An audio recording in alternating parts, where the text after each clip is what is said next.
No matter how you commemorate Veterans Day, this weekend is a time to turn to our veterans, well, just in your family or maybe your friend group, and take a moment and learn more about their story. Today, WAT6 On Your Side reporter Kristen Gallant met with one 95-year-old veteran who served in 3 separate wars and says he's sharing his story for all of those who can't.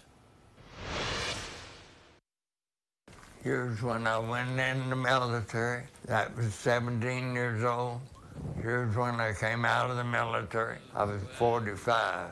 George Dillon was born and raised on a farm in West Virginia. We were rich in one way and poor in another. He says at 17, he decided to go into the military to avoid the coal mines. It's a complete different way of life.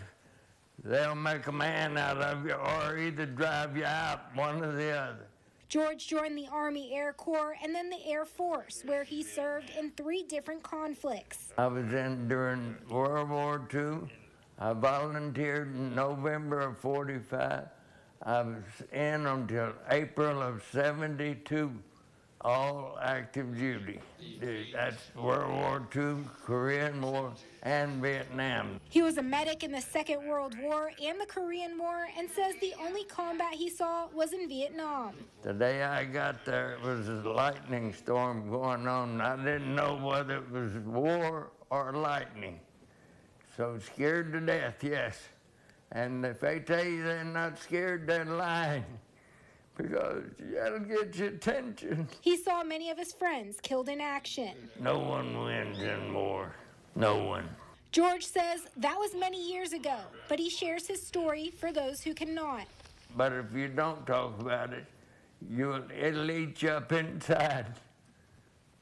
It'll kill you. While in the military, George met the love of his life, Benedetta. I was married 60 years to one woman, and she passed away 17 years ago. I have 5 children. Proud of his children and his country, he holds on to those memories. That's my rank that I wore. Many reminders to never forget.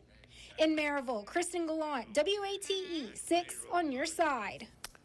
Kristen, thank you. And, you know, we should know George is an ambassador at the senior living community where he currently lives and regularly shows new guests around the facility. George Dillon, we want to take a moment and say thank you for your service.